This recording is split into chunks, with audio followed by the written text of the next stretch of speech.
FA Punjabi ਦਾ paper ਹੱਲ ਕਰਨ ਦਾ ਤਰੀਕਾ ਅੱਜ ਅਸੀਂ ਇਸ ਵੀਡੀਓ ਵਿੱਚ ਦੇਖਾਂਗੇ। ਕਈ ਮਸਲੇ ਹੁੰਦੇ ਨੇ ਪੇਪਰ ਹੱਲ ਕਰਨ ਵਾਸਤੇ। ਬੱਚਿਆਂ ਨੇ ਪੂਰੇ ਦਾ ਪੂਰਾ ਸਿਲੇਬਸ ਯਾਦ ਕੀਤਾ ਹੁੰਦਾ ਹੈ, ਸਾਰੀਆਂ ਹਯਾਤੀਆਂ ਆਉਂਦੀਆਂ ਨੇ, ਖੁਲਾਸੇ ਆਉਂਦੇ ਨੇ, ਤਸ਼ਰੀਹਾਂ ਆਉਂਦਾ ਨੇ, ਮੁਖਤਸਰ ਸਵਾਲਾਤ ਸਾਰੇ ਆਉਂਦੇ ਨੇ, ਪਰ ਉਸ ਦੇ ਬਾਵਜੂਦ ਵੀ ਬਾਲਾਂ ਕੋਲੋਂ ਉਸ ਤਰ੍ਹਾਂ ਪੇਪਰ ਨਹੀਂ ਹੱਲ ਹੁੰਦਾ, ਜਿਸ ਕਰਕੇ ਉਹਨਾਂ ਦੇ ਨੰਬਰ ਘੱਟ ਰਹਿ ਜਾਂਦੇ ਨੇ। हर मजमून वास्ते कुछ ना कुछ टिप्स होंगे ने। असी अज पंजाबी मजमून के हवाले नाल वेखांगे कि इहदे विच की टिप्स ने। पेपर जो तुहाडे कोल पेपर तुहाडे हथ च आ जाए, उस दा पहला ते सब तो पहला अहम काम है कि उसनूं सारे नूं सारा दा पेपर तुसी पढ़ो, ठहर ठहर के आराम नाल, कोई काली नहीं, बहुत रिलैक्स होकर नफसियाती तौर पर अपने आप नूं रिलैक्स करके वो पेपर पढ़ो, ताकि असी वो चंगे नंबर हासिल करने वास्ते किसी ना किसी तरह उहदे विच असी शामिल हो सकीए। जो तुसी रिलैक्स होकर सारा पेपर पढ़ लिया, फिर तुसी देखना है कि पेपर दे उत्ते सब तो उत्ते एक कोड नंबर दिता गया होंदा है। यह तुसी इहदे च देखो, इहदा कोड नंबर है 8326। जो तुसी कोड नंबर दे दोगे, यह कोड तुहाडे पिछले स्टूडेंट ते तुहाडे तो अगे स्टूडेंट तो बिल्कुल वखरा होएगा। यह तुहाडा बिल्कुल वखरा कोड होएगा। यह याद रखना कि ना तुहानूं अगली स्टूडेंट्स या पिछले स्टूडेंट्स कोलों किसी तरह की मदद मिल सकती है, ना उन्हां दे सवाल तुसीं कॉपी कर सकते हो MCQs दे विच। सब तो पहले ज़हन विच रख के तुसीं अपने पेपर दे आप जिम्मेदार हो।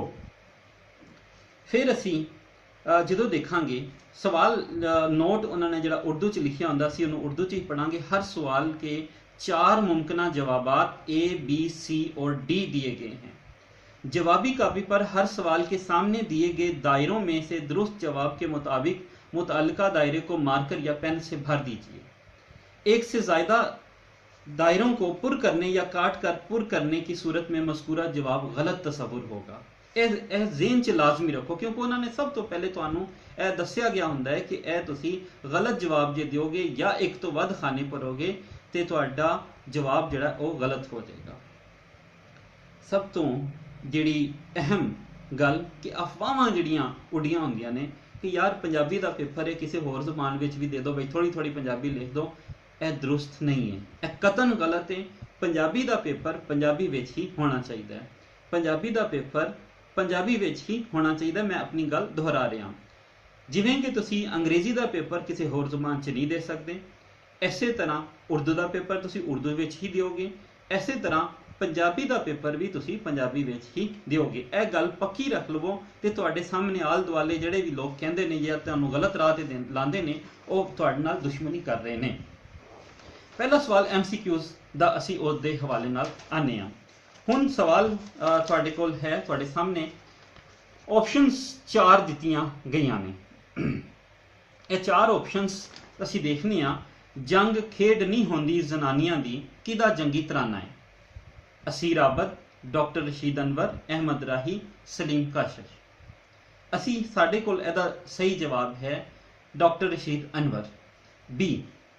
तुसी बी नूं अगर इस तरह मार्क करोगे, बी दा खाना फुल बबल जिहड़ा भर दोगे तो तुहानूं इहदे पूरे नंबर दिते जाणगे। पर जे तुसी इस तरह कर दिओ दोस्त या अद्धा 50% या 30% या 70% फिल करोगे, उहदा तुहानूं नंबर नहीं दिता जाएगा। इसलिए बहुत ध्यान नाल ठीक जवाब नूं चुनो। इहदे वास्ते कि जदों तुहानूं चंगी तरह पक हो जाए कि तुहाडा जवाब ठीक है, तुहाडा ज़हन जिहड़ा है वो इस गल ते मुतमिन हो जाए, तो फिर तुसी उस मुमकिन जवाब ते तुसी अपने आप नूं निशानी ला दो।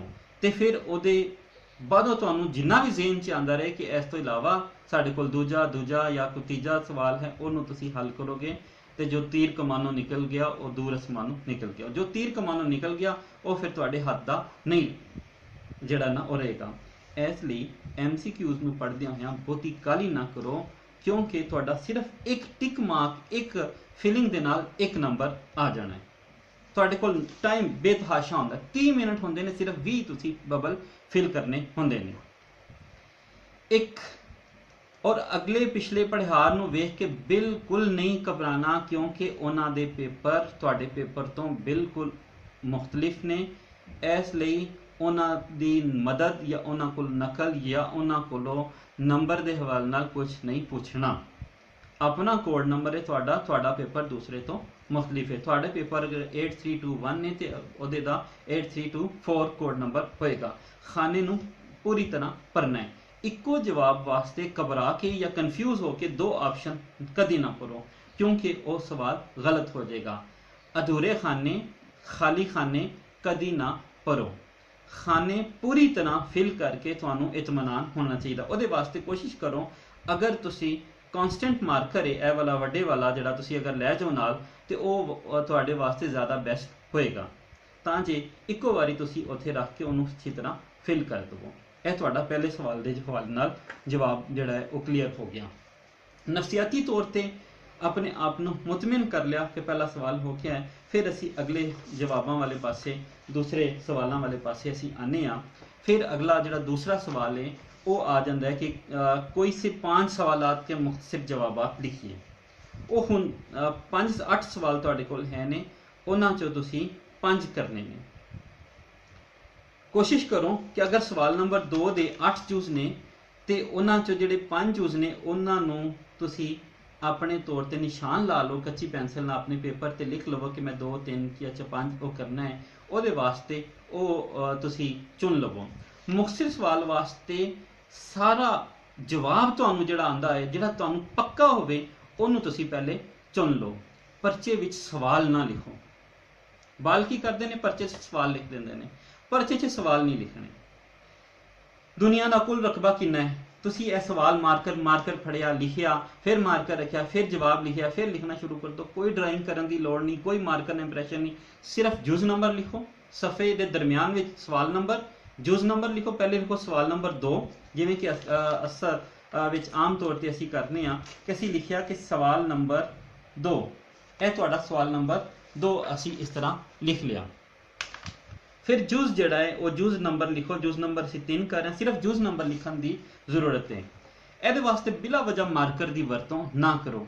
ਕੁੜੀਆਂ ਵਾਂਗੂ ਫੁੱਲ ਬੂਟੇ, ਬੇਲ ਬੂਟੇ ਵਗੈਰਾ ਵੀ ਨਾ ਬਣਾਓ। ਉਹਨਾਂ ਦਾ ਨਾ ਤੇ ਕੋਈ ਸਵਾਬ ਮਿਲਣਾ, ਨਾ ਤੇ ਕੋਈ ਤੁਹਾਨੂੰ ਨੰਬਰ ਮਿਲਣਾ। ਲਿਖਾਈ ਸਾਫ਼ ਹੋਵੇ, ਇੰਨੀ ਸਾਫ਼ ਹੋਵੇ ਕਿ ਅਗਲਾ ਜਿਹੜਾ ਐਗਜ਼ਾਮੀਨਰ ਹੈ, ਜਿਹੜਾ ਸਬ ਐਗਜ਼ਾਮੀਨਰ ਹੈ, ਉਹਨੂੰ ਸਮਝ ਆ ਜਾਵੇ।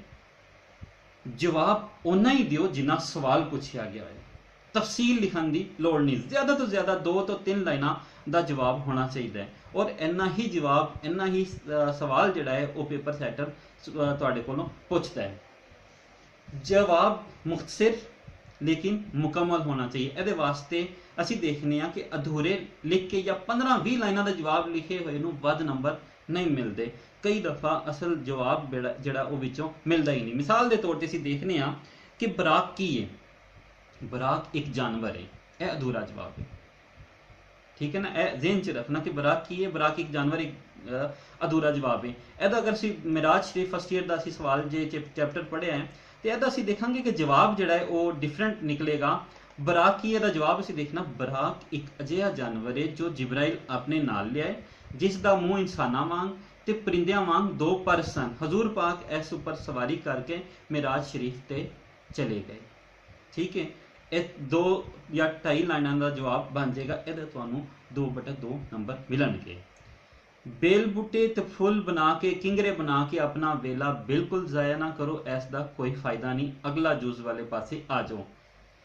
ਜੇ ਤੁਸੀਂ ਸਵਾਲ ਨੰਬਰ 2 ਹੱਲ ਕਰ ਰਹੇ ਹੋ ਤੇ ਇਹਦੇ ਹੀ ਜੁਜ਼ ਹੱਲ ਕਰਨੇ ਨੇ। ਬੱਚੇ ਗਲਤੀ ਕੀ ਕਰਦੇ ਨੇ ਜਿਹਦੀ ਵਜ੍ਹਾ ਤੋਂ ਉਹਦੇ ਨੰਬਰ ਕੱਟੇ ਜਾਂਦੇ ਨੇ ਕਿ ਸਵਾਲ ਨੰਬਰ 2 ਦੇ 8 ਜੁਜ਼ ਨੇ, ਇਹਦੇ 'ਚ ਉਹਨੂੰ 4 ਆ ਗਏ, 5ਵਾਂ ਨਹੀਂ ਆ ਰਿਹਾ, ਉਹਨੇ 5ਵਾਂ ਤੀਸਰੇ ਸਵਾਲ 'ਚੋਂ ਚੁੱਕ ਕੇ ਇੱਕ ਜੁਜ਼ ਲਿਖਤਾ, ਉਹਦਾ ਨੰਬਰ ਤੁਹਾਨੂੰ ਕਤਨ ਨਹੀਂ ਮਿਲੇਗਾ। ਇਹ ਯਾਦ ਰੱਖਣਾ। ਇਹ ਕੋਈ ਹੈਂਕੀ ਪੈਂਕੀ ਕਰਨ ਦੀ ਇਸ ਹਵਾਲੇ ਨਾਲ ਲੋੜ ਨਹੀਂ ਜੇ। ਮਾਰਕਰ ਨਾਲ ਸੁਰਖੀਆਂ ਲਾ ਕੇ ਜਾਂ ਹੈਡਿੰਗ ਬਣਾ ਕੇ ਸ਼ਾਰਟ ਕੁਐਸਚਨ ਵਿੱਚ ਵੇਲਾ ਜ਼ਾਇਆ ਨਹੀਂ ਕਰਨਾ। ਇੱਕ ਮਿੰਟ ਬਚਾਓ ਤੇ ਉਸ ਨੂੰ ਇਨਸ਼ਾਈਆ ਸਵਾਲਾਂ ਦੇ ਜਵਾਬ ਵਿੱਚ ਲਾਣਾ, ਕਿਉਂਕਿ ਉਹਦੇ 'ਚ ਜੇ ਤੁਸੀਂ ਮਜ਼ਮੂਨ ਲਿਖਣਾ ਹੈ, ਜੇ ਤੁਸੀਂ ਹਯਾਤੀ ਲਿਖਣੀ ਹੈ, ਜੇ ਤੁਸੀਂ ਤਸ਼ਰੀਹ ਲਿਖਣੀ ਹੈ, ਉਹਦੇ ਵਿੱਚ ਸਾਡੇ ਕੋਲ ਵੇਲਾ ਕਾਫੀ ਚਾਹੀਦਾ ਹੁੰਦਾ ਹੈ, ਕਿਉਂਕਿ ਉਹਦੇ ਵਿੱਚ ਸਵਾਲ ਨੂੰ ਬਿਆਨੀਆਂ ਬਣਾ ਦੇਣਾ। ਫਾਲਤੂ ਜਾਂ ਵਾਧੂ ਜਵਾਬ ਦੇਣ ਦੀ ਲੋੜ ਨਹੀਂ। ਫਾਲਤੂ ਸਵਾਲ ਲਿਖਣ ਦੀ ਟੂ ਦੀ ਪੁਆਇੰਟ 5 ਸਵਾਲ ਚੁੱਕੋ, ਉਹੀ ਜਵਾਬ ਜਿਹੜੇ ਤੁਹਾਨੂੰ ਆਉਂਦੇ ਨੇ ਉਹੀ ਲਿਖੋ। ਬਾਕੀ ਜਿਹੜੇ ਨਹੀਂ ਆਉਂਦੇ ਉਹ ਤੁਸੀਂ ਆਪਣਾ ਵੇਲਾ ਜ਼ਾਇਆ ਨਾ ਕਰੋ। ਹਰ ਸਵਾਲ ਦੇ ਜਵਾਬ ਲਿਖ ਕੇ ਇੱਕ ਸਤਰ ਜ਼ਰੂਰ ਛੱਡੋ। ਇਹ ਕਿਉਂ? ਇਹ ਇਸ ਲਈ ਕਿ ਤੁਹਾਨੂੰ ਸਵਾਲ ਦਾ ਤੇ ਜਵਾਬ ਦਾ ਥੋੜਾ ਜਿਹਾ ਫਰਕ ਹੋਏ, ਤਾਂ ਕਿ ਜਦੋਂ ਐਗਜ਼ਾਮੀਨਰ ਚੈੱਕ ਕਰ ਰਿਹਾ ਟਿਕ ਕਰਦਾ ਨਾਲ ਹੀ ਤੁਹਾਡਾ 2 ਨੰਬਰ ਉਹ ਲਿਖ ਦਿੰਦਾ ਹੈ। ਔਰ ਉਹਦੇ 'ਚ ਫਰਕ ਜਿਹੜਾ ਆ ਜਾਏਗਾ ਜਦੋਂ ਆਰਾਮ ਨਾਲ ਇੱਕ ਸਫੇ ਦੇ ਉੱਤੇ 5 ਸਵਾਲ ਆਸਾਨੀ ਨਾਲ ਆ ਜਾਂਦੇ ਨੇ, ਅਗਰ ਤੁਸੀਂ ਇੱਕ ਇੱਕ ਲਾਈਨ ਵੀ ਛੱਡਦੇ ਹੋ, ਕਿਉਂਕਿ 17 ਤੋਂ 18 ਲਾਈਨਾਂ ਨੇ ਇੱਕ ਤੁਹਾਡੇ ਪੇਪਰ ਦੇ ਉੱਤੇ, ਤੇ ਤੁਸੀਂ ਜਦੋਂ ਉਹਨੂੰ 2-2 3-3 ਲਾਈਨਾਂ 'ਚ ਵੀ ਲਿਖੋਗੇ ਤੇ ਤੁਹਾਡੇ 5 ਸਵਾਲ ਆਸਾਨੀ ਨਾਲ ਹੋ ਜਾਂਦੇ ਨੇ। ਇਸ ਲਈ ਘਬਰਾਓ ਨਾ, ਇੱਕ ਇੱਕ ਲਾਈਨ ਤੁਸੀਂ ਛੱਡੀ ਜਾਓ। ਇੱਕ ਤੇ ਸਾਫ਼ ਸੁਥਰਾ ਵਾਜ਼ਿਆ ਨਜ਼ਰ ਆਏਗਾ, ਦੂਜਾ ਉਹ ਪੇਪਰ ਚੈੱਕ ਕਰਨ ਵਾਲੇ ਨੂੰ ਵੀ ਆਸਾਨੀ ਹੋਏਗੀ ਤੇ ਤੁਹਾਡੇ ਸਵਾਲ ਤੇ ਜੁਜ਼ ਜਿਹੜੇ ਨੇ ਉਹ ਆਸਾਨੀ ਨਾਲ ਲੱਭਦਾ ਜਾਏਗਾ। ਸਵਾਲ ਨੰਬਰ 2, 3 ਤੇ 4 ਜਿਹੜੇ ਨੇ ਉਹ ਐਸੇ ਪੈਟਰਨ ਦੇ ਨਾਲ ਤੁਸੀਂ ਹੱਲ ਕਰਨੇ ਨੇ, ਕਿਉਂਕਿ ਇਹਨਾਂ ਦੇ ਵਿੱਚ 10 ਤੋਂ 5 ਜਿਹੜੇ ਨੇ ਉਹ ਸਵਾਲ ਆਉਂਦੇ ਨੇ। 8 ਤੋਂ 5 ਅਸੀਂ ਕਰਨੇ ਹੁੰਦੇ ਨੇ। 8 ਸਵਾਲ ਟੋਟਲ ਨੇ, ਅਸੀਂ ਉਹਨਾਂ ਚੋਂ 5 ਕਰਨੇ ਨੇ ਜਿਹਦੇ ਤੁਹਾਨੂੰ 10 ਨੰਬਰ ਨੇ। ਔਰ ਇਹ 3 ਸਫੇ ਯਾਨੀ ਅਗਰ 5-5 ਸਵਾਲ ਜੇ ਤੁਸੀਂ ਲਿਖੋਗੇ 10-10 20 10 30 ਨੰਬਰ ਤੁਹਾਨੂੰ ਆਸਾਨੀ ਨਾਲ ਦੇ ਦਿੱਤੇ ਜਾਣਗੇ। ਹੁਣ ਅਸੀਂ ਆਉਂਦੇ ਹਾਂ ਕਿ ਅੱਗੇ ਜਿਹੜਾ ਸਵਾਲ ਨੰਬਰ 5 ਹੈ ਉਹ ਤੁਹਾਡੇ ਕੋਲ ਹੈ, ਥੱਲੇ ਦਿੱਤੇ ਹੋਏ ਪੈਰਾਗ੍ਰਾਫ ਦੀ ਤਸ਼ਰੀਹ ਸਿਆਕੋ ਸਬਾਕ ਦੇ ਹਵਾਲੇ ਨਾਲ ਕਰੋ, ਸਬਕ ਤੇ ਲਿਖਾਰੀ ਦਾ ਨਾਮ ਵੀ ਲਿਖੋ। ਇਹ ਜ਼ਿਹਨ 'ਚ ਰੱਖਣਾ ਕਿ ਜਦੋਂ ਤੁਹਾਡੇ ਕੋਲੋਂ ਸਾਰੀਆਂ ਚੀਜ਼ਾਂ ਪੁੱਛੀਆਂ ਜਾਂਦੀਆਂ ਨੇ, ਉਹਦੇ ਵਿੱਚ ਸਬਕ ਦਾ ਨਾਂ, ਲਿਖਾਰੀ ਦਾ ਨਾਂ, ਸਬਕ ਦਾ ਸਰਨਾਮਾ, ਲਿਖਾਰੀ ਦਾ ਨਾਂ ਵੀ ਪੁੱਛਿਆ ਜਾਂਦਾ ਹੈ। ਇਸ ਦੇ ਫਸਟ ਈਅਰ ਵਿੱਚ 10 ਨੰਬਰ ਨੇ ਤੇ ਸੈਕੰਡ ਈਅਰ ਵਿੱਚ ਕੁੱਲ 15 ਨੰਬਰ ਹੁੰਦੇ ਨੇ। ਸਬਕ ਦਾ ਸਰਨਾਮਾ ਅਸੀਂ ਫਸਟ ਈਅਰ ਦੇ ਹਵਾਲੇ ਨਾਲ, ਸਬਕ ਦਾ ਸਰਨਾਮਾ 1 ਨੰਬਰ, ਲਿਖਾਰੀ ਦਾ ਨਾਂ 1 ਨੰਬਰ, ਸਿਆਕੋ ਸਬਾਕ 2 ਨੰਬਰ ਤੇ ਤਸ਼ਰੀਹ 6 ਨੰਬਰ। ਠੀਕ ਹੋ ਗਿਆ। ਲੇਕਿਨ ਸੈਕੰਡ ਈਅਰ ਦੇ ਵਿੱਚ ਇਹਨਾਂ ਦੇ ਨੰਬਰ ਜਿਹੜੇ ਨੇ ਉਹ 2-2 ਕਰਕੇ ਵੱਧ ਜਾਂਦੇ ਨੇ। ਹੁਣ ਅਸੀਂ ਸਭ ਤੋਂ ਪਹਿਲਾਂ ਸਬਕ ਤੇ ਲਿਖਾਰੀ ਲਿਖਣ ਦਾ ਆਂਦਾ ਹੈ। ਇਹ ਲਿਖਦੇ ਹੋ 2 ਸਤਰਾਂ ਵਰਤੀਆਂ ਜਾਣੀਆਂ ਚਾਹੀਦੀਆਂ ਨੇ, ਸਿਰਫ 2। ਪਹਿਲੇ ਲਿਖੋ ਸਬਕ, ਫਿਰ ਲਿਖੋ ਲਿਖਾਰੀ। ਪਹਿਲੀ ਸਤਰ ਤੇ ਸਬਕ ਤੇ ਉਸ ਦੇ ਸਾਹਮਣੇ ਸਬਕ ਦਾ ਸਰਨਾਮਾ। ਸਬਕ ਦਾ ਨਾਂ ਨਹੀਂ ਹੁੰਦਾ, ਲਿਖਾਰੀ ਦਾ ਨਾਮ ਹੁੰਦਾ, ਸਬਕ ਦਾ ਸਰਨਾਮਾ ਹੁੰਦਾ। ਯਾਦ ਰੱਖਣਾ, ਸਰਨਾਮਾ ਜਿਹਨੂੰ ਅਸੀਂ ਉਨਵਾਨ ਜਾਂ ਟਾਈਟਲ ਆਖਨੇ ਆ। ਕਿ ਦੂਜੀ ਸਤਰ ਵਿੱਚ ਲਿਖਾਰੀ ਤੇ ਉਸ ਦੇ ਸਾਹਮਣੇ ਲਿਖਾਰੀ ਦਾ ਨਾਂ ਲਿਖ ਦਿਓ। ਇਹਦੇ 'ਚ ਕੋਈ ਤੁਸੀਂ ਜ਼ਿਆਦਾ ਹੈਂਕੀ ਪੈਂਕੀ ਜਾਂ ਤਫਸੀਲ ਦੇਣ ਦੀ ਲੋੜ ਨਹੀਂ ਹੈ। ਜਿਵੇਂ ਅਕਸਰ ਬੱਚੇ ਕਹਿੰਦੇ ਨੇ ਕਿ ਮਿਰਾਜ ਸ਼ਰੀਫ ਸਬਕ ਦੇ ਲਿਖਾਰੀ ਮੁਹੰਮਦ ਸਈ ਨੇ, ਇਸ ਸਾਡੀ ਕਿਤਾਬ ਪੰਜਾਬੀ ਅਦਬ ਦੇ ਖਜ਼ੀਨੇ ਵਿੱਚ ਲਿਆ ਗਿਆ ਹੈ। ਇੰਜ ਲਿਖਣ ਦੀ ਕੋਈ ਲੋੜ ਨਹੀਂ, ਸਿਰਫ ਸਬਕ ਲਿਖੋ, ਲਿਖਾਰੀ ਲਿਖੋ। ਜਿੰਨੀ ਤੁਸੀਂ ਸਹੂਲਤ ਇਹ ਸਭ ਐਗਜ਼ਾਮਨਰ ਵਾਸਤੇ ਪੈਦਾ ਕਰੋਗੇ, ਉਨੀ ਸਹੂਲਤ ਉਹ ਤੁਹਾਡੇ ਨੰਬਰਾਂ ਵਾਸਤੇ ਪੈਦਾ ਕਰੇਗਾ, ਇਹ ਤੈਅ। ਕਿਉਂਕਿ ਉਹਨੇ 1 ਘੰਟਾ ਤੁਹਾਡੇ ਪੇਪਰ ਉੱਤੇ ਚੈੱਕ ਕਰਦਿਆਂ ਨਹੀਂ ਲਾਣਾ। ਕੋਸ਼ਿਸ਼ ਕਰੋ ਕਿ ਐਵੇਂ ਹੀ ਲਿਖਿਆ ਜਾਵੇ ਜਿਵੇਂ ਇੱਕ ਸਬਕ ਥੱਲੇ ਉਹਦਾ ਲਿਖਾਰੀ ਦਾ ਨਾਮ। ਪੂਰੀਆਂ 2-3 ਸਤਰਾਂ ਵਿੱਚ ਇਸ ਨੂੰ ਲਿਖ ਕੇ ਕੀਮਤੀ ਵੇਲਾ ਜ਼ਾਇਆ ਨਹੀਂ ਕਰਨਾ। ਇੰਜ ਲਿਖਣ ਨਾਲ ਪੇਪਰ ਚੈੱਕ ਕਰਨ ਵਾਲਾ ਵੀ ਆਸਾਨੀ 'ਚ ਰਹੇਗਾ ਤੇ ਤੁਸੀਂ ਵੀ ਆਸਾਨੀ ਵਿੱਚ ਰਹੋਗੇ। ਅਗਲਾ ਮਰਹਲਾ ਹੈ ਸਿਆਕੋ ਸਬਾਕ ਦਾ। ਇੱਕ ਲਾਈਨ ਉੱਪਰ ਸਿਆਕੋ ਸਬਾਕ ਲਿਖੋ, ਤੁਸੀਂ ਸਿਆਕੋ ਸਬਾਕ ਲਿਖੋ, ਉਹਦੇ ਬਾਅਦ ਉਹ ਕਾਲਮ ਦਿਓ। ਤੀਸਰੀ ਲਾਈਨ, ਦੂਸਰੀ ਲਾਈਨ ਦੇ ਵਿੱਚ ਤੁਸੀਂ ਆ ਕੇ ਅਗਲੀ ਸਤਰ ਤੋਂ ਸਿਆਕੋ ਸਬਾਕ ਕਈ ਦਫਾ ਪੇਪਰ ਵਿੱਚ ਅੱਗੜ ਪਿਛੜ ਲਿਖਿਆ ਹੁੰਦਾ ਹੈ। ਤੁਸੀਂ ਘਬਰਾਉਣਾ ਨਹੀਂ, ਅੱਗੜ ਪਿਛੜ ਵੀ ਜਾਂ ਸਿਆਕੋ ਸਬਾਕ ਵੀ ਇੱਕੋ ਹੀ ਮਤਲਬ ਅਸੀਂ ਉਹਦਾ ਮੰਨਦੇ ਹਾਂ।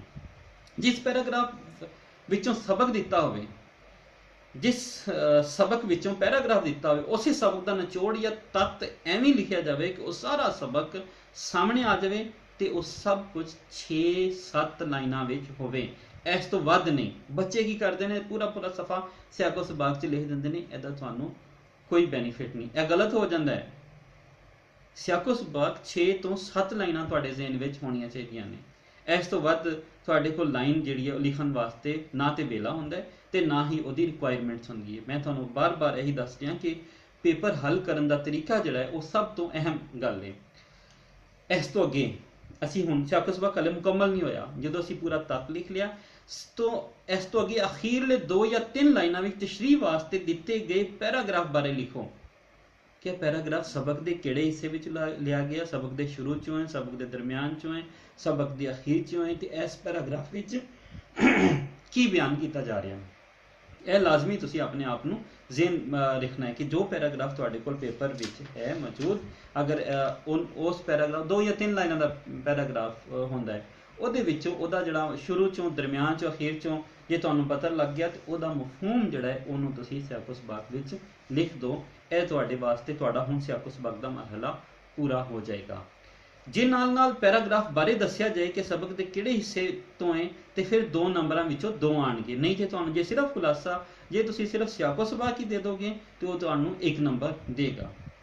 ਤਸ਼ਰੀਹ ਵਾਸਤੇ ਪਹਿਲੀ ਸਤਰ ਤੋਂ ਹੀ ਮਨ ਅੰਦਾਜ਼ ਜਿਹੜਾ ਹੈ ਉਹ ਮਨ ਖਿਚਵਾਉਣਾ ਹੋਣਾ ਚਾਹੀਦਾ, ਬਿਆਨ ਕਰਨ ਦਾ, ਟੂ ਬੀ ਅਟਰੈਕਟਿਵ, ਬਹੁਤ ਅਟਰੈਕਟਿਵ ਉਹਦਾ ਖਿਆਲ ਹੋਣਾ ਚਾਹੀਦਾ। ਮਿਸਾਲ ਦੇ ਤੌਰ ਤੇ ਮੈਂ ਜਿਵੇਂ ਅਕਸਰ ਬੱਚਿਆਂ ਨੂੰ ਸਮਝਾਉਣਾ, ਤਸ਼ਰੀਹ ਵਾਸਤੇ ਪਹਿਲੀ ਲਾਈਨ ਲਿਖਣੀ ਚਾਹੀਦੀ, ਤਸ਼ਰੀਹ ਵਾਸਤੇ ਦਿੱਤੇ ਗਏ ਪੈਰਾਗ੍ਰਾਫ ਵਿੱਚ ਸ਼ਾਇਰ ਲਿਖਾਰੀ ਨੇ ਬੜੇ ਸੋਹਣੇ ਅੰਦਾਜ਼ ਨਾਲ ਬਿਆਨ ਕੀਤਾ ਹੈ। ਉਹ ਲਿਖਦੇ ਨੇ ਕਿ, ਅੱਗੇ ਤੁਸੀਂ ਉਹਨੂੰ ਬਿਆਨ ਕਰੋ। ਤਸ਼ਰੀਹ ਕਰਦੇ ਹੋਇਆਂ ਟੂ ਦੀ ਪੁਆਇੰਟ ਰਹਿਣਾ ਜ਼ਰੂਰੀ ਹੈ। ਗੱਲ ਨੂੰ ਉਸੇ ਨੁਕਤੇ ਦੇ ਨਾਲ ਜੋੜੇ ਰੱਖਣਾ ਚਾਹੀਦਾ ਹੈ ਜਿਹੜੇ ਪੈਰਾਗ੍ਰਾਫ ਵਿੱਚ ਉਹ ਲਿਖਾਰੀ ਨੇ ਬਿਆਨ ਕੀਤਾ ਹੈ। ਟੂ ਦੀ ਪੁਆਇੰਟ, ਪਹਿਲਾ ਪੁਆਇੰਟ, ਖੁਲਾਸਾ ਨਹੀਂ ਲਿਖਣਾ। ਬੱਚੇ ਕੀ ਕਰਦੇ ਨੇ ਕਿ ਖੁਲਾਸਾ ਲਿਖ ਦਿੰਦੇ। ਖੁਲਾਸਾ ਲਿਖਣਾ ਟੋਟਲੀ ਗਲਤ ਹੈ। ਉਹ ਤੁਹਾਡਾ ਨੰਬਰ ਜਿਹੜਾ ਹੈ ਉਹ ਕਿਸੇ ਤਰ੍ਹਾਂ ਵੀ ਠੀਕ ਨਹੀਂ ਹੋਏਗਾ। ਹਰ ਸਤਰ ਦੀ ਤਸ਼ਰੀਹ ਕਰਦੇ ਹੋਇਆਂ ਕਦੋਂ, ਕਿਵੇਂ, ਕੌਣ ਤੇ ਕਿੱਥੇ ਦੇ ਨਾਲ ਉਸ ਨੂੰ ਪਰਖਿਆ ਜਾਵੇ। ਮਿਸਾਲ ਦੇ ਤੌਰ ਤੇ ਮੈਂ ਬਾਲਾਂ ਨੂੰ ਪੜ੍ਹਾ ਰਿਹਾ, ਸਟੂਡੈਂਟ ਨੂੰ ਪੜ੍ਹਾਉਂਦੇ ਹੋਇਆਂ ਅਕਸਰ ਦੱਸਣਾ ਵਾ ਕਿ ਅਗਰ ਤੁਸੀਂ ਕੋਈ ਹਾਦਸਾ ਦੇਖਿਆ ਹੈ ਬਾਹਰ, ਕਾਲਜ ਦੇ ਗੇਟ ਦੇ ਬਾਹਰ ਤੁਸੀਂ ਕੋਈ ਹਾਦਸਾ ਦੇਖਿਆ ਹੈ, ਤੁਸੀਂ ਉਹ ਆ ਕੇ ਕਲਾਸ ਵਿੱਚ ਦੱਸਣਾ ਚਾਹੁੰਦੇ ਹੋ ਤੇ ਬੱਚੇ ਪੁੱਛਣਗੇ ਕਦੋਂ ਹੋਇਆ? 12 ਵਜੇ। ਕਿਵੇਂ ਹੋਇਆ? ਯਾਰ ਇੱਕ ਮੋਟਰਸਾਈਕਲ ਸੀ, ਸਾਈਕਲ ਸੀ, ਨਾਲ ਲੱਗੀ। ਕੌਣ ਸੀ? ਯਾਰ ਕਾਲਜ ਦਾ ਕੋਈ ਨਹੀਂ ਸੀ, ਇੱਕ ਸਟੂਡੈਂਟਸ ਕੋਲੋਂ ਦੀ ਲੱਗਿਆ। ਕਿੱਥੇ ਹੋਇਆ? ਸਾਡੇ ਕਾਲਜ ਦੇ ਸੱਜੇ ਪਾਸੇ। ਜਦੋਂ ਅਸੀਂ ਸਵਾਲ ਜਿਹੜੇ ਨੇ ਉਹ ਬਾਰ-ਬਾਰ ਜਦੋਂ ਪੁੱਛੇ ਤੇ ਤੁਹਾਡੇ 4 ਸਵਾਲ ਬਣ ਗਏ, ਕਦੋਂ, ਕਿਵੇਂ, ਕੌਣ, ਕਿੱਥੇ। ਐਸੇ ਲਈ ਇੱਕ ਲਾਈਨ ਨੂੰ ਜਦੋਂ ਤੁਸੀਂ ਡਿਫਾਈਨ ਕਰਦੇ ਹੋ ਤੇ 4 ਲਾਈਨਾਂ ਦੇ ਵਿੱਚ ਤੁਸੀਂ ਉਹਨੂੰ ਲਿਖ ਲੈਂਦੇ ਹੋ। ਯਾਰ ਕੌਣ ਸੀ, ਕਿਦੋਂ ਸੀ, ਕਿਵੇਂ ਸੀ, ਕਿੱਥੇ ਸੀ। ਇਹ ਤੁਹਾਡੀ ਤਸ਼ਰੀਹ ਜਿਹੜੀ ਹੈ ਉਹ ਮੁਦੱਲਿਲ ਹੁੰਦੀ ਜਾਏਗੀ, ਦਲੀਲਾਂ ਨਾਲ ਭਰੀ ਹੁੰਦੀ ਜਾਏਗੀ। ਤਸ਼ਰੀਹ 20 ਤੋਂ 25 ਸਤਰਾਂ ਤੱਕ ਮੁਕਾ ਦਿੱਤੀ ਜਾਵੇ। ਬਹੁਤ ਜ਼ਿਆਦਾ ਵੀ ਤਵੀਲ ਕਰਨ ਦੀ ਲੋੜ ਨਹੀਂ, ਕਿਉਂਕਿ ਸਾਡੇ ਕੋਲ ਟਾਈਮ ਮਹਦੂਦ ਹੈ। ਅਸੀਂ ਟਾਈਮ ਨੂੰ ਉਸੇ ਤਰ੍ਹਾਂ ਹੀ ਲੈ ਕੇ ਜਾਣਾ ਹੈ। ਪੈਰਾਗ੍ਰਾਫ ਵਿੱਚ ਜੋ ਔਖੇ ਲਫ਼ਜ਼ ਆਏ ਨੇ ਉਹਨਾਂ ਦਾ ਆਸਾਨ ਵਰਤੋਂ ਵੀ ਲਿਖ ਦੋ ਤੇ ਉਹਨਾਂ ਦੇ ਮਫਹੂਮ ਨੂੰ ਵਾਜ਼ਿਆ ਕਰ ਦੋ ਕਿ ਮੈਂ ਇਹ ਜਿਹੜਾ ਪੈਰਾਗ੍ਰਾਫ ਲਿਖ ਰਿਹਾ ਹਾਂ, ਇਸ ਪੈਰਾਗ੍ਰਾਫ ਦੀ ਤਸ਼ਰੀਹ ਕਰ ਰਿਹਾ ਹਾਂ, ਉਹ ਬਹੁਤ ਆਸਾਨ ਹੈ। ਬਹੁਤ ਜ਼ਿਆਦਾ ਤਫਸੀਲ ਲਿਖਣ ਤੋਂ ਬਚੋ। ਅਖੀਰ ਉੱਤੇ 2-3 ਸਤਰਾਂ ਪੈਰਾਗ੍ਰਾਫ ਬਾਰੇ ਲਾਜ਼ਮੀ ਲਿਖੋ, ਜਿਵੇਂ ਕਿ ਲਿਖਾਰੀ ਨੇ ਆਪਣੀ ਗੱਲ ਨੂੰ ਐਵੇਂ ਬਿਆਨ ਕੀਤਾ ਹੈ ਕਿ ਪੜ੍ਹਨ ਵਾਲੇ ਦੇ ਦਿਲ ਤੇ ਦਿਮਾਗ ਉੱਤੇ ਇਹ ਅਸਰ ਪੈ ਜਾਂਦਾ ਹੈ, ਇਹਦਾ ਅਸਰ ਰਹਿੰਦਾ ਹੈ ਤੇ ਇਹ ਮੌਜ਼ੂ ਉਹਨਾਂ ਦਾ ਬੜਾ ਨਵੇਕਲਾ ਹੈ ਤੇ ਉਹਨਾਂ ਨੇ ਇਸ ਮੌਜ਼ੂ ਨਾਲ ਪੂਰੀ ਤਰ੍ਹਾਂ ਇਨਸਾਫ ਤੇ ਇਨਫਰਾਦੀਅਤ ਵਰਤੀ ਹੈ। ਹੁਣ ਅਗਲਾ ਸਵਾਲ ਆ ਜਾਂਦਾ ਹੈ ਸ਼ੇਰਾਂ ਦੀ ਤਸ਼ਰੀਹ। ਹਵਾਲਾ ਮਤਨ, ਜਿਵੇਂ ਕਿ ਤੁਹਾਨੂੰ ਦੱਸਿਆ ਹੈ ਕਿ ਪਹਿਲੇ ਅਸੀਂ ਨਜ਼ਮ ਦਾ ਸਰਨਾਮਾ ਲਿਖਾਂਗੇ। ਨਜ਼ਮ, ਮਿਸਾਲ ਦੇ ਤੌਰ ਤੇ ਨਜ਼ਮ, ਉਹਨਾਂ ਨੂੰ ਪੁੱਛਿਆ ਕਿ ਸ਼ਾਇਰ ਨੇ ਇੱਥੇ ਪੁੱਛਿਆ ਗਿਆ ਹੁੰਦਾ ਥੱਲੇ ਦਿੱਤੇ ਗਏ ਸ਼ੇਰਾਂ ਦੀ ਤਸ਼ਰੀਹ ਕਰੋ, ਨਜ਼ਮ ਤੇ ਸ਼ਾਇਰ ਦਾ ਨਾਮ ਵੀ ਲਿਖੋ। ਨਜ਼ਮ ਅਸੀਂ ਮਿਸਾਲ ਤੌਰ ਨਜ਼ਮ ਸਾਡੇ ਕੋਲ ਹੈ, ਅਸੀਂ ਆਏ ਨੇ ਬੁੱਲੇ ਸ਼ਾਹ ਦੀ, ਕਾਫੀ 'ਚ ਅਸੀਂ ਲਿਖਾਂਗੇ ਕਾਫੀ। ਸ਼ਾਇਰ ਦਾ ਨਾਮ ਬੁੱਲੇ ਸ਼ਾਹ। ਇਸ ਤੋਂ ਅੱਗੇ ਜਿੰਨੇ ਸ਼ੇਰ ਦਿੱਤੇ ਗਏ ਨੇ ਉਹਨਾਂ ਦਾ ਮਫਹੂਮ 3 ਸਤਰਾਂ ਵਿੱਚ ਲਿਖਾਂਗੇ। ਹੁਣ 3 ਸਤਰਾਂ ਦੇ ਵਿੱਚ 4 ਸਤਰਾਂ ਦੇ ਵਿੱਚ ਸ਼ਾਇਰੀ ਹੁੰਦੀ ਹੈ, ਅਸੀਂ ਸ਼ਾਇਰੀ ਨੂੰ ਹੀ ਨਸਰ ਬਣਾ ਦੇਣੀ। ਉੱਠ ਜਾਗ ਘਰਾੜੇ ਮਾਰ ਨਹੀਂ, ਕਿ ਯਾਨੀ ਕਿ ਉੱਠੋ ਜਾਗੋ ਤੇ ਆਪਣੇ ਆਪ ਨੂੰ ਵੇਲਾ ਨਾ ਜ਼ਾਇਆ ਕਰੋ, ਯਾਨੀ ਕਿ ਤੁਸੀਂ ਉਹਨੂੰ ਅਸੀਂ ਮੁਖਤਸਰ ਜਿਹੜੀ ਉਹ ਨਸਰ ਬਣਾ ਕੇ ਲਿਖ ਦੇਣੀ ਕਿ ਤੂੰ ਸੋ ਨਾ, ਘਰਾੜੇ ਮਾਰ ਕੇ ਸੋ ਨਾ। ਹੁਣ ਇਸੇ ਤਰ੍ਹਾਂ ਹੀ ਉੱਠ ਸੋਣ ਤੇਰੇ ਦਰਕਾਰ ਨਹੀਂ, ਉੱਠ ਜਾ ਤੇ ਤੇਰੇ ਵਾਸਤੇ ਨੀਂਦ ਨਹੀਂ ਹੈ, ਤੂੰ ਆਪਣੇ ਅਮਲ ਕਰ। ਬਹੁਤ ਜ਼ਿਆਦਾ ਤਫਸੀਲ ਮਫਹੂਮ ਦੇ ਵਿੱਚ 4 ਮਿਸਰਿਆਂ ਨੂੰ ਅਸੀਂ 3 ਲਾਈਨਾਂ ਦੇ ਵਿੱਚ ਜਾਂ 6 ਮਿਸਰਿਆਂ ਨੂੰ ਅਸੀਂ 3 ਜਾਂ 4 ਲਾਈਨਾਂ ਦੇ ਵਿੱਚ ਅਸੀਂ ਉਹਦਾ ਮਫਹੂਮ ਵਾਜ਼ਿਆ ਕਰਨਾ ਹੈ। ਅੱਗੇ ਹੈ ਤਸ਼ਰੀਹ। ਤਸ਼ਰੀਹ ਵਾਸਤੇ ਫਿਰ ਹੈਡਿੰਗ ਦੇਣੀ ਹੈ, ਉਹਦੇ ਵਾਸਤੇ ਫਿਰ ਤੁਸੀਂ ਕੋਲਨ ਪਾ ਕੇ ਫਿਰ ਲਿਖਣਾ ਪੰਜਾਬੀ ਜ਼ੁਬਾਨ ਦੇ ਇਸ ਅਜ਼ੀਮ ਸ਼ਾਇਰ, ਪੰਜਾਬੀ ਜ਼ੁਬਾਨ ਦੇ ਇਸ ਅਜ਼ੀਮ ਸ਼ਾਇਰ ਨੇ ਆਪਣੇ ਕਲਾਮ ਵਿੱਚ ਬੜੇ ਸੋਹਣੇ ਅੰਦਾਜ਼ ਨਾਲ ਸਾਨੂੰ ਜਿਹੜੀ ਗੱਲ ਸਮਝਾਈ ਹੈ ਉਹ ਇੰਝ ਅੱਗੇ ਅਸੀਂ ਬਿਆਨ ਕਰ ਦੇਣੀ ਹੈ। ਸ਼ੇਰਾਂ ਦੀ ਤਸ਼ਰੀਹ ਕਰਦੇ ਹੋਏ ਕੋਸ਼ਿਸ਼ ਕਰੋ ਕਿ ਸ਼ੇਰਾਂ ਦੇ ਹਵਾਲੇ ਪੰਜਾਬੀ ਵਿੱਚ ਜ਼ਰੂਰ ਦਿਓ। ਇਹਦੇ ਵਾਸਤੇ 2-3 ਸ਼ੇਰ ਜਿਹੜੇ ਨੇ ਉਹ ਲਿਖ ਦਿਓ। ਜੇ ਤੁਹਾਨੂੰ ਪੰਜਾਬੀ ਦੇ ਸ਼ੇਰ ਨਹੀਂ ਆਉਂਦੇ, ਅੰਗਰੇਜ਼ੀ ਦੀ ਕੋਟੇਸ਼ਨ ਆਉਂਦੀ ਹੈ, ਉਰਦੂ ਦੇ ਕੁਝ ਸ਼ੇਰ ਆਉਂਦੇ ਨੇ, ਉਹ ਤੁਸੀਂ ਜਾਂ ਕੁਰਾਨ ਪਾਕ ਦੇ ਹਵਾਲੇ ਆਉਂਦੇ ਨੇ ਜਾਂ ਹਦੀਸ ਦਾ ਕੋਲ ਹੈ, ਉਹਨੂੰ ਤੁਸੀਂ ਵਾਜ਼ਿਆ ਕਰਕੇ ਕੌਮੇ ਪਾ ਕੇ ਤੇ ਪੂਰੇ ਜਿਹੜੀ ਤੁਹਾਡੀ ਆਨਸਰ ਸ਼ੀਟ ਹੈ ਉਹਦੇ ਦਰਮਿਆਨ ਵਿੱਚ ਲਿਖਣਾ ਹੈ। ਉਹ ਇਹ ਕੋਸ਼ਿਸ਼ ਕਰੋ ਕਿ ਉਹਦੇ ਦਰਮਿਆਨ ਵਿੱਚ, ਤਾਂ ਕਿ ਉਹ ਵਾਜ਼ਿਆ ਨਜ਼ਰ ਪਵੇ ਜਦੋਂ ਐਗਜ਼ਾਮਨਰ ਚੈੱਕ ਕਰੇ ਤੇ ਤੁਹਾਡੇ ਹਵਾਲੇ ਜਿਹੜੇ ਨੇ ਉਹ ਵਾਜ਼ਿਆ। ਤਸ਼ਰੀਹ ਜਿਹੜੀ ਹੈ, ਤਸ਼ਰੀਹ ਨੂੰ ਅਸੀਂ ਚੀਰ ਫਾੜ ਦਾ ਅਸੀਂ ਉਹਨੂੰ ਆਮ ਤੌਰ ਤੇ ਮੁਰਾਦ ਲੈਂਦੇ ਕਿ ਅਸੀਂ ਉਹਦੀ ਇੱਕ ਇੱਕ ਗੱਲ ਨੂੰ ਵਜ਼ਾਹਤ ਨਾਲ ਬਿਆਨ ਕਰਨਾ ਹੈ। ਫਿਰ ਉਹਦੇ ਵਿੱਚ ਸਾਡੇ ਕੋਲ ਕੋਲ, ਅਕਵਾਲ, ਸ਼ੇਰਾਂ ਦੀ ਤਸ਼ਰੀਹ ਦੇ ਵਿੱਚ ਬਹੁਤ ਜ਼ਿਆਦਾ ਚੀਜ਼ਾਂ ਆ ਸਕਦੀਆਂ ਨੇ। ਇਹ ਕੋਸ਼ਿਸ਼ ਕਰੋ ਕੁਰਾਨੀ ਆਯਾਤ ਤੇ ਹਦੀਸੇ ਨਬੀ ਦੇ ਹਵਾਲੇ, ਸ਼ੇਰਾਂ ਦੇ ਹਵਾਲੇ, ਕਿਸੇ ਫਲਸਫੀ ਦੀ ਆਖੀ ਗੱਲ, ਤਸ਼ਰੀਹ ਵਾਸਤੇ ਕੋਈ ਹੱਦ ਨਹੀਂ ਹੈ, ਜਿੰਨਾ ਮਰਜ਼ੀ ਲਿਖ ਸਕਦੇ ਹੋ, ਪਰ ਪਰਚੇ ਦੇ ਵਿੱਚ ਸਾਡੇ ਕੋਲ ਹੱਦ ਹੈ। ਸਾਡੇ ਕੋਲ 180 ਮਿੰਟ ਨੇ, ਜਿਨ੍ਹਾਂ 'ਚ ਅਸੀਂ 30 ਮਿੰਟ ਜਿਹੜਾ ਉਹ MCQs ਵਾਲਾ ਪੇਪਰ ਹੱਲ ਕਰਕੇ ਅਸੀਂ ਜ਼ਾਇਆ ਕਰ ਚੁੱਕੇ ਹਾਂ। ਹੁਣ ਸਾਡੇ ਕੋਲ 150 ਮਿੰਟ ਨੇ, ਅਸੀਂ ਉਸੇ ਹਿਸਾਬ ਨਾਲ ਇਸ ਨੂੰ ਵੰਡਿਆ ਹੈ। ਹੁਣ ਅਗਲਾ ਸਵਾਲ ਸਾਡੇ ਕੋਲ ਆ ਜਾਂਦਾ ਹੈ ਖੁਲਾਸਾ। ਖੁਲਾਸੇ ਵਾਸਤੇ ਸ਼ੁਰੂ ਵਿੱਚ ਸਬਕ ਦਾ ਸਰਨਾਮਾ ਲਿਖਣਾ ਹੈ, ਸਬਕ ਦਾ ਟਾਈਟਲ ਲਿਖਣਾ ਹੈ, ਉਹਦੇ ਬਾਅਦ ਲਿਖਾਰੀ ਦਾ ਨਾਂ ਲਿਖਣਾ ਹੈ। ਦੂਸਰੀ ਲਾਈਨ ਦੇ ਵਿੱਚ ਅਸੀਂ ਲਿਖਾਰੀ ਦਾ ਨਾਂ ਲਿਖਾਂਗੇ। ਖੁਲਾਸੇ ਵਿੱਚ ਗੈਰ ਜ਼ਰੂਰੀ ਗੱਲਾਂ ਨਹੀਂ ਕਰਨੀਆਂ। ਖੁਲਾਸੇ ਵਿੱਚ ਸ਼ੇਰ, ਕੋਲ, ਅਕਵਾਲ ਨਹੀਂ ਲਿਖਣੇ। ਅਗਰ ਜ਼ਰੂਰੀ ਹੋਵੇ ਤਾਂ ਉਸ ਦਾ ਮਫਹੂਮ ਲਿਖ ਦਿਓ। ਜੋ ਸਬਕ ਮੁਕਾਲਮੇ ਦੀ ਸੂਰਤ ਵਿੱਚ ਹੋਵੇ ਉਹਦਾ ਖੁਲਾਸਾ 20 ਪੈਰਾਗ੍ਰਾਫ ਦੀ ਸੂਰਤ ਵਿੱਚ ਲਿਖਣਾ ਹੈ। ਬੱਚੇ ਅਕਸਰ ਜਿਹੜੀ ਗਲਤੀ ਕਰਦੇ ਨੇ ਉਹ ਇਹ ਹੈ ਕਿ ਮਿਸਾਲ ਦੇ ਤੌਰ ਤੇ ਕਿ ਟਾਹਲੀ ਥੱਲੇ ਸਾਡੇ ਕੋਲ ਡਰਾਮਾ ਹੈ ਤੇ ਉਹਨੂੰ ਵੀ ਮੁਕਾਲਮੇ ਦੀ ਸੂਰਤ ਵਿੱਚ ਲਿਖ ਦੇਣਗੇ। ਇਹ ਖੁਲਾਸਾ ਨਹੀਂ। ਖੁਲਾਸੇ ਨੂੰ ਅਸੀਂ ਬਿਆਨੀਆ ਅੰਦਾਜ਼ ਵਿੱਚ ਪੈਰਾਗ੍ਰਾਫ ਦੀ ਸੂਰਤ ਵਿੱਚ ਲਿਖਣੇ। ਖੁਲਾਸੇ ਵਿੱਚ ਹੈਡਿੰਗ ਨਹੀਂ ਲਿਖਣੀ। ਕਈ ਖੁਲਾਸੇ ਬੱਚੇ ਪੜ੍ਹ ਕੇ ਆ ਜਾਂਦੇ ਨੇ ਜਿਹੜੇ ਹੈਡਿੰਗਸ ਹੁੰਦੀ ਹੈ, ਹੈਡਿੰਗਸ ਨਹੀਂ ਲਿਖਣੀ। ਹੈਡਿੰਗਸ ਗਲਤ ਹੋ ਜਾਏਗੀ। ਪੂਰੇ ਸਬਕ ਦਾ ਤੀਜਾ ਹਿੱਸਾ, ਪੂਰੇ ਸਬਕ ਦਾ ਤੀਜਾ ਹਿੱਸਾ ਜਿਹੜਾ ਹੈ ਉਹ ਖੁਲਾਸਾ ਹੁੰਦਾ ਹੈ। ਅਗਰ ਕਿਤਾਬ ਵਿੱਚ 5 ਸਫ਼ੇ ਨੇ ਤੇ ਤੁਹਾਡੇ ਕੋਲ ਉਹਦਾ 1.5 ਤੋਂ 2 ਸਫ਼ੇ ਜਿਹੜਾ ਉਹਦਾ ਖੁਲਾਸਾ ਬਣ ਜਾਏਗਾ। ਇਸ ਲਈ ਜ਼ਿਆਦਾ ਤਫਸੀਲ ਤੇ ਜ਼ਿਆਦਾ ਬਹੁਤ ਜ਼ਿਆਦਾ ਲੰਮਾ ਤੇ ਬਹੁਤ ਜ਼ਿਆਦਾ ਮੁਖਤਸਰ ਵੀ ਲਿਖਣਾ ਨਹੀਂ ਨੇ। ਨਾ ਤੇ ਬਹੁਤ ਜ਼ਿਆਦਾ ਲਿਖੇ ਹੋਏ ਦੇ ਕੋਈ ਨੰਬਰ ਨਹੀਂ ਮਿਲਦੇ। ਇਹ ਯਾਦ ਰੱਖਣਾ ਕਿ ਬਹੁਤ ਜ਼ਿਆਦਾ ਜੇ ਤੁਸੀਂ ਲਿਖ ਦੋਗੇ ਤੇ ਉਹਦੇ ਨੰਬਰ ਨਹੀਂ ਮਿਲਣੇ, ਤੇ ਨਾ ਹੀ ਬਹੁਤ ਮੁਖਤਸਰ ਲਿਖੋ ਕਹਾਣੀ ਨੂੰ ਮੁਖਤਸਰ। ਬਸ ਜ਼ਿਹਨ ਵਿੱਚ ਰੱਖੋ ਕਿ ਸਬਕ ਦਾ 33% ਹਿੱਸਾ ਜਿਹੜਾ ਹੈ ਉਹ ਖੁਲਾਸਾ ਹੈ। ਹੁਣ ਅਸੀਂ ਆ ਜਾਂਦੇ ਹਾਂ ਸ਼ਾਇਰੀ, ਸ਼ਾਇਰ ਦੇ ਹਯਾਤੀ ਤੇ ਫਨ ਉਤੇ ਨੋਟ। ਇਸ ਸਵਾਲ ਦਾ ਜਵਾਬ 2 ਹਿੱਸਿਆਂ ਵਿੱਚ ਵੰਡਿਆ ਗਿਆ ਹੁੰਦਾ ਹੈ, ਜਿਹਦੇ ਵਿੱਚ ਹਰ ਹਿੱਸੇ ਦੇ 50% ਨੰਬਰ ਨੇ। ਯਾਨੀ ਅਗਰ 10 ਨੰਬਰ ਦਾ ਹੈ ਤੇ 5 ਨੰਬਰ ਹਯਾਤੀ ਦੇ ਤੇ 5 ਨੰਬਰ ਤੁਹਾਡੇ ਕੋਲ ਉਹਦੇ ਕਲਾਮ ਦੀਆਂ ਖੂਬੀਆਂ ਦੇ ਜਾਂ ਫਨ ਦੀਆਂ ਖੂਬੀਆਂ ਦੇ। ਹਯਾਤੀ ਵਿੱਚ ਅਸੀਂ ਜਿਹੜੇ ਪੁਆਇੰਟਸ ਸਾਡੇ ਕੋਲ ਹੈ ਨੇ, ਤਾਰੁਫ, ਜਾਣਕਾਰੀ ਦੇਣੀ ਹੈ, ਜਨਮ, ਮੁੱਢਲੇ ਹਾਲਾਤ, ਤਾਲੀਮ, ਬਾਅਦ ਦੇ ਹਾਲਾਤ, ਫਿਰ ਅਸੀਂ ਲਿਖਣੀ ਹੈ ਵਫਾਤ। ਅਗਰ ਸ਼ਾਦੀ ਵਿਆਹ ਦੇ ਹੈ ਤਾਂ ਬਾਅਦ ਦੇ ਹਾਲਾਤ ਵਿੱਚ ਹੀ ਕਰ ਦਿਓ।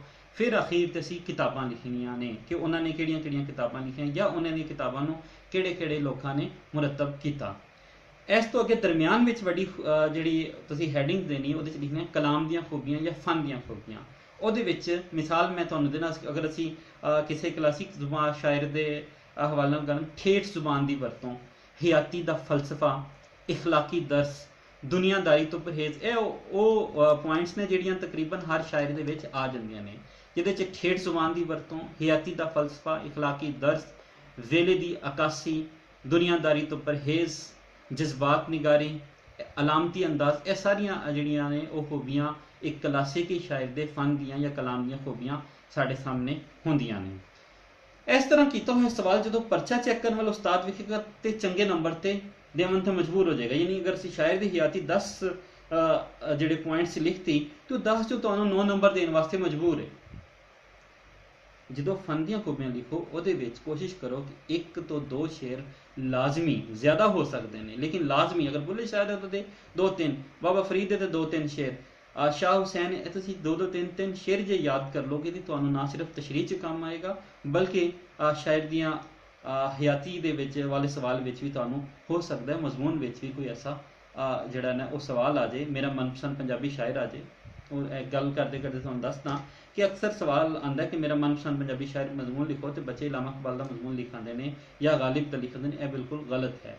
ਪੰਜਾਬੀ ਜ਼ੁਬਾਨ ਦੇ ਹਵਾਲੇ ਨਾਲ ਜਿਹੜਾ ਵਾਰਿਸ ਸ਼ਾਹ ਦਾ, ਬੁੱਲੇ ਸ਼ਾਹ ਦਾ, ਸੁਲਤਾਨ ਬਾਹੂ ਦਾ, ਬਾਬਾ ਫਰੀਦ ਦਾ, ਖਾਜਾ ਗੁਲਾਮ ਫਰੀਦ ਦਾ, ਮੀਆਂ ਮੁਹੰਮਦ ਬਖਸ਼ ਦਾ, ਜਿਹੜਾ ਇਹੋ ਜਿਹੇ ਸ਼ਾਇਰ ਜਿਹੜੇ ਨੇ ਉਹਨਾਂ ਨੂੰ ਲਿਖੋ। ਜਾਂ ਤੁਸੀਂ ਜਦੀਦ ਸ਼ਾਇਰਾਂ 'ਚੋਂ ਤਨਵੀਰ ਬੁਖਾਰੀ ਹੈ, ਸਲੀਮ ਕਾਸ਼ਰ ਹੈ, ਰਊਫ ਸ਼ੇਖ ਹੈ, ਯੂਨਸ ਅਖਤਰ ਹੈ, ਇਹਨਾਂ ਨੂੰ ਤੁਸੀਂ ਬਿਆਨ ਕਰ ਸਕਦੇ ਹੋ। ਲੇਕਿਨ ਉਹ ਪੰਜਾਬੀ ਦਾ ਸ਼ਾਇਰ ਜਿਹਨੇ ਪੰਜਾਬੀ 'ਚ ਕਿਤਾਬਾਂ ਲਿਖੀਆਂ ਹੋਣ, ਪੰਜਾਬੀ ਦਾ ਉਹਨਾਂ ਦਾ ਓਲਣਾ ਵਿਛੋਣਾ ਹੈ, ਉਹ ਤੁਸੀਂ ਹਵਾਲੇ ਦੇ ਤੌਰ 'ਤੇ ਵੇਖਣਾ ਹੈ। ਅਗਲਾ ਸਵਾਲ, ਸੈਕਿੰਡ ਈਅਰ ਦੇ ਵਿੱਚ ਤੇ ਇੰਨੇ ਹੀ ਸਵਾਲ ਹੁੰਦੇ ਨੇ ਲੇਕਿਨ ਫਸਟ ਈਅਰ ਦੇ ਵਿੱਚ ਇੱਕ ਸਵਾਲ ਲਾਜ਼ਮੀ ਹੈ, ਮਜ਼ਮੂਨ। ਪੰਜਾਬੀ ਦੇ ਵਿੱਚ ਤੁਸੀਂ ਮਜ਼ਮੂਨ ਲਿਖਣਾ ਜਿਹਦਾ 20 ਨੰਬਰ ਹੁੰਦੇ ਨੇ। ਪੜਿਆਰਾਂ ਕੋਲੋਂ 3 ਮਜ਼ਮੂਨ ਪੁੱਛੇ ਗਏ ਹੁੰਦੇ ਨੇ। ਇਸ ਉੱਤੇ ਚੰਗੀ ਤਰ੍ਹਾਂ ਸੋਚ ਕੇ ਕਲਮ ਚੁੱਕੋ। ਕੋਈ ਐਸਾ ਮਜ਼ਮੂਨ ਨਾ ਚੁੱਕੋ ਜਿਹਦੇ ਮੌਜੂ ਨਾਲ ਤੁਸੀਂ ਇਨਸਾਫ ਨਾ ਕਰ ਸਕੋ, ਜਿਹਦੇ ਬਾਰੇ ਤੁਸੀਂ ਲੰਮਾ ਤੇ ਚੰਗਾ ਤੇ ਚੋਖਾ ਨਾ ਲਿਖ ਸਕੋ, ਉਸ ਮਜ਼ਮੂਨ ਨੂੰ ਨਾ ਚੁੱਕੋ। ਮਜ਼ਮੂਨ ਦੇ ਵਿੱਚ ਸਿਆਣਿਆਂ ਦੀ ਆਖੀ, ਅਕਵਾਲ, ਕੁਰਾਨ, ਹਦੀਸ, ਫਲਸਫੀਆਂ ਦੀ ਗੱਲਾਂ, ਸ਼ੇਰਾਂ ਦੀਆਂ ਗੱਲਾਂ, ਉਹ ਮੌਜੂ ਦੇ ਹਵਾਲੇ ਨਾਲ ਤੁਹਾਡੇ ਕੋਲ ਮੌਜੂਦ ਹੋਣੀਆਂ ਚਾਹੀਦੀਆਂ ਨੇ। ਕਮ ਅਜ਼ ਕਮ 5 ਤੋਂ 10 ਹਵਾਲੇ ਜਿਹੜੇ ਨੇ ਉਹ ਤੁਹਾਡੇ ਕੋਲ ਉੱਥੇ ਤੁਹਾਡੇ ਮਜ਼ਮੂਨ ਦੇ ਵਿੱਚ ਹੋਣੇ ਚਾਹੀਦੇ ਨੇ, ਤਾਂ ਕਿ ਤੁਹਾਡੀ ਗੱਲ ਇੱਕ ਅਥੈਂਟਿਕ ਹੋ ਜਾਏ ਤੇ ਉਸ ਨੂੰ ਪਤਾ ਲੱਗੇ ਚੈੱਕ ਕਰਨ ਵਾਲੇ ਨੂੰ ਕਿ ਇਹ ਬੱਚੇ ਨੇ ਪੜ੍ਹਿਆ ਹੋਇਆ ਹੈ, ਬੱਚੇ ਨੇ ਕੋਈ ਐਵੇਂ ਜਿਹੜਾ ਨਾ ਉਹ ਹੈਂਕੀ ਪੈਂਕੀ ਨਹੀਂ ਕੀਤੀ। ਮਜ਼ਮੂਨ ਅਜਿਹਾ ਚੁਣੋ, ਬਾਰ-ਬਾਰ ਤੁਹਾਨੂੰ ਕਹਿਣਾ, ਜਿਸ ਉੱਪਰ ਚੰਗਾ ਤੇ ਚੋਖਾ ਲਿਖਿਆ ਜਾ ਚੁੱਕੇ, ਉਹ ਮੌਜੂ ਨਾ ਚੁੱਕੋ। ਜਿਵੇਂ ਅਗਰ ਤੁਹਾਨੂੰ 2 ਮਜ਼ਮੂਨ ਚੁੱਕਣੇ ਪੈ ਜਾਣ ਤੇ ਉਹ ਮੌਜੂ ਨਾ ਚੁੱਕੋ ਜੋ ਤੁਸੀਂ ਬੰਦ ਹੋਵੇ। ਮਿਸਾਲ ਤੋਂ ਕ੍ਰਿਕਟ ਮੈਚ, ਇਹਦੇ 'ਚ ਤੁਸੀਂ ਕਿੰਨਾ ਕੁ ਆਪਣੇ ਕੋਲ ਲਿਖ ਸਕੋਗੇ। ਮੇਲੇ ਦੀ ਸੈਰ ਜਾਂ ਕਿਸੇ ਹਸਤੀ ਦੇ ਹਵਾਲੇ ਨਾਲ, ਇਸ ਲਈ ਇਹਦੇ ਮਜ਼ਮੂਨ ਚੁੱਕਣ ਨਾਲ ਅਗਰ ਇਸ ਦੀ ਨਿਸਬਤ ਨਾਲ ਤੁਹਾਡੇ ਕੋਲ ਖੁੱਲ੍ਹਾ ਮਜ਼ਮੂਨ ਆ ਜਾਏ ਜਿਹਦੇ ਤੁਸੀਂ ਵਾਹ ਲਿਖ ਸਕੋ। ਮਿਸਾਲ ਦੇ ਤੌਰ 'ਤੇ ਮੋਬਾਈਲ ਫੋਨ ਦੇ ਫਾਇਦੇ ਤੇ ਨੁਕਸਾਨ, ਮਾਹੌਲ ਦੀ ਆਲੂਦਗੀ ਹੈ, ਵੱਧਦੀ ਆਬਾਦੀ ਦੇ ਮਸਲੇ ਨੇ, ਪਾਕਿਸਤਾਨ ਦੇ ਮਸਲੇ ਨੇ, ਸਾਇੰਸ ਦੇ ਕਰਿਸ਼ਮੇ, ਇਹਦੇ ਤੁਸੀਂ ਚੰਗਾ ਚੋਖਾ ਲਿਖ ਸਕਦੇ ਹੋ ਤੇ ਲਈ ਤਰਤੀਬ ਵੀ ਅੱਗੇ ਪਿੱਛੇ ਹੋਣ ਦੀ ਲੋੜ ਨਹੀਂ ਹੈ। ਮੈਚ ਅਗਰ ਲਿਖਦੇ ਹੋ ਤੇ ਉਹਦਾ ਮੁੱਢ ਲਿਖਦੇ ਹੋਏ ਨਾਲ ਅਖੀਰ ਨਹੀਂ ਲਿਖਣਾ, ਬਲਕਿ ਉਹਦਾ ਦਰਮਿਆਨ ਆਹਿਸਤਾ ਸਾਨੂੰ ਉਹ ਇੱਕ ਖਾਸ ਦਾਇਰੇ ਵਿੱਚ ਬੰਦ ਹੋਏਗਾ। ਮਜ਼ਮੂਨ ਲਿਖਦਿਆਂ ਕਦੇ ਵੀ ਸਤਰ ਛੱਡ ਕੇ, ਲਾਈਨ ਛੱਡ ਕੇ ਨਹੀਂ ਲਿਖਣਾ।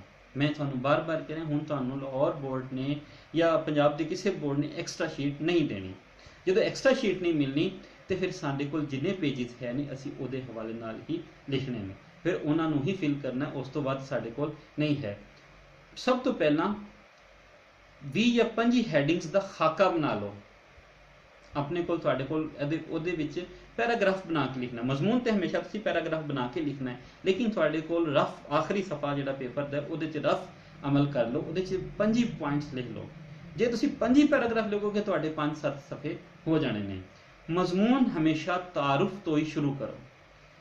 ਮਿਸਾਲ ਅਸੀਂ ਲੈਨੇ ਮੋਬਾਈਲ ਫੋਨ ਬਾਰੇ, ਤਾਂ ਮੋਬਾਈਲ ਫੋਨ ਕਿਵੇਂ ਤੇ ਕਦੋਂ ਬਣਿਆ, ਇਸ ਦਾ ਪਿਛੋਕੜ ਨੂੰ ਆਸਾਨ ਲਫ਼ਜ਼ਾਂ 'ਚ ਪਸ ਮੰਜ਼ਰ ਰੱਖਣੇ ਆ, ਬੈਕਗਰਾਊਂਡ ਰੱਖਣੇ ਆ, ਫਿਰ ਸਾਡੇ ਦੇਸ਼ ਤੱਕ ਕਿਵੇਂ ਅਪੜਿਆ, ਸਾਡੇ ਲੋਕਾਂ ਤੱਕ ਕਿਵੇਂ ਅਪੜਿਆ, ਉਸ ਦਾ ਜ਼ਿਕਰ ਕਰੋ। ਯਾਨੀ ਉਹਦਾ ਬੈਕਗਰਾਊਂਡ ਜਿਹੜਾ ਨਾ ਉਹ ਤੁਹਾਨੂੰ ਸਮਝ ਆ ਜਾਣਾ ਚਾਹੀਏ। ਇਹ ਲਿਖਣਾ ਤਾਂ ਜ਼ਰੂਰੀ ਹੈ ਪਰ ਤਫਸੀਲ ਨਹੀਂ ਦੇਣੀ। ਬੈਕਗਰਾਊਂਡ ਦਿੰਦਿਆਂ ਹੋਇਆਂ ਉਹਦੀ ਤਫਸੀਲ 'ਚ ਨਹੀਂ ਜਾਣਾ। ਮਜ਼ਮੂਨ ਹਮੇਸ਼ਾ ਪੈਰਾਗ੍ਰਾਫ ਦੀ ਸੂਰਤ ਵਿੱਚ ਲਿਖਣਾ ਹੈ।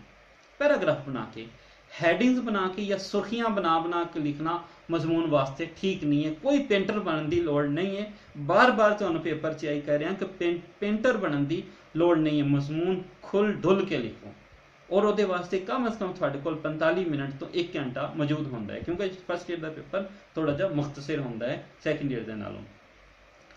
ਚੰਗਾ ਤੇ ਚੋਖਾ ਮਵਾਦ ਪੇਸ਼ ਕਰੋ, ਨਾਲ ਹਵਾਲੇ ਵੀ ਦਿਓ। ਹਵਾਲੇ ਕਿਸੇ ਵੀ ਜ਼ੁਬਾਨ ਵਾਸਤੇ ਹੋ ਸਕਦੇ ਨੇ, ਭਾਵੇਂ ਉਹ ਉਰਦੂ ਦੇ ਸ਼ੇਰ ਹੋਣ, ਅੰਗਰੇਜ਼ੀ ਦੇ ਸ਼ੇਰ ਹੋਣ ਜਾਂ ਫਾਰਸੀ ਦੇ ਸ਼ੇਰ, ਉਹ ਤੁਸੀਂ ਦੇਖ ਸਕਦੇ ਹੋ। ਕੁਰਾਨ ਹਦੀਸ ਦਾ ਜਿਹੜਾ ਇੱਕ ਖਾਸ ਗੱਲ, ਜਿਹੜੀ ਕੁਰਾਨ ਹਦੀਸ ਦਾ ਜਿਹੜਾ ਤਰਜਮਾ ਕਰਨਾ ਉਹ ਇਸ ਕਰੋ, ਪੰਜਾਬੀ 'ਚ ਕਰੋ। ਸਾਡੀ ਪੰਜਾਬੀ ਜ਼ੁਬਾਨ ਦੇ ਵਿੱਚ ਸਭ ਤੋਂ ਸੋਹਣਾ ਤੇ ਚੋਖਾ ਅੱਛਾ ਤਰਜਮਾ ਜਿਹੜਾ ਹੈ ਉਹ ਹੋ ਸਕਦਾ ਹੈ। ਉਹਦੇ ਵਾਸਤੇ ਜ਼ਰੂਰੀ ਨਾ ਕਰੋ ਕਿ ਅਗਰ ਤੁਸੀਂ ਕੁਰਾਨ ਦਾ ਹਵਾਲਾ ਦੇ ਰਹੇ ਹੋ ਤੇ ਜਾਂ ਹਦੀਸ ਦਾ ਹਵਾਲਾ ਦੇ ਰਹੇ ਹੋ ਤਾਂ ਉਹਦਾ ਤੁਸੀਂ ਤਰਜਮਾ ਕਿਸੇ ਹੋਰ ਜ਼ੁਬਾਨ, ਉਹ ਪੰਜਾਬੀ ਵਿੱਚ ਜ਼ਰੂਰ ਹੋਣਾ ਚਾਹੀਦਾ ਹੈ। ਮਜ਼ਮੂਨ 4 ਤੋਂ 5 ਜਾਂ 6 ਸਫ਼ਿਆਂ ਤੱਕ ਖਿਲ ਰਿਹਾ ਹੋਵੇ, ਇਸ ਤੋਂ ਵੱਧ ਵੀ ਲਿਖਣ ਦੀ ਲੋੜ ਨਹੀਂ, ਕਿਉਂਕਿ ਤੁਹਾਡੇ ਕੋਲ ਟਾਈਮ।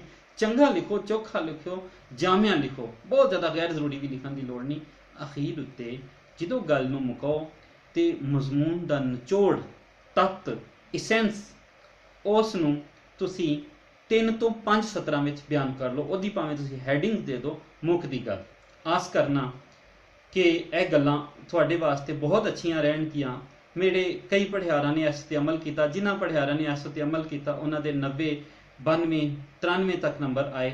ਇਸ ਲਈ ਉਮੀਦ ਕਰਨਾ ਵਾਂ ਕਿ ਤੁਸੀਂ ਇਹਨੂੰ ਅੱਛੀ ਤਰ੍ਹਾਂ ਸਮਝੋਗੇ। ਜੇ ਤੁਹਾਨੂੰ ਕੋਈ ਸਵਾਲ ਪੁੱਛਣਾ ਹੋਏ ਤਾਂ ਮੇਰਾ ਈਮੇਲ ਤੁਸੀਂ ਨੋਟ ਕਰ ਲਓ, kramat@gmail.com, kramat@gmail.com। ਉਮੀਦ ਕਰਨਾ ਵਾਂ ਕਿ ਤੁਸੀਂ ਚੰਗੇ ਨੰਬਰ ਹਾਸਿਲ ਕਰੋਗੇ ਤੇ ਪੰਜਾਬੀ ਜ਼ੁਬਾਨ ਦੀ ਖਿਦਮਤ ਨੂੰ ਆਪਣਾ ਜ਼ਿੰਦਗੀ ਦਾ ਇੱਕ ਬਹੁਤ ਵੱਡਾ ਹਿੱਸਾ ਦਿਓਗੇ, ਤਾਂ ਜੇ ਸਾਡੀ ਪੰਜਾਬੀ ਜ਼ੁਬਾਨ ਨੂੰ ਉਹਦਾ ਸਾਰੇ ਦਾ ਸਾਰਾ ਹੱਕ ਮਿਲ ਸਕੇ ਜਿਸ ਤੋਂ ਸਾਨੂੰ ਵਾਂਝਾ ਰੱਖਿਆ ਗਿਆ ਹੈ। ਬਹੁਤ ਚੰਗੀਆਂ ਮੁਸਤਕਬਲ ਦੀਆਂ ਉਮੀਦਾਂ ਨਾਲ ਰੱਬ ਰਾਖਾ।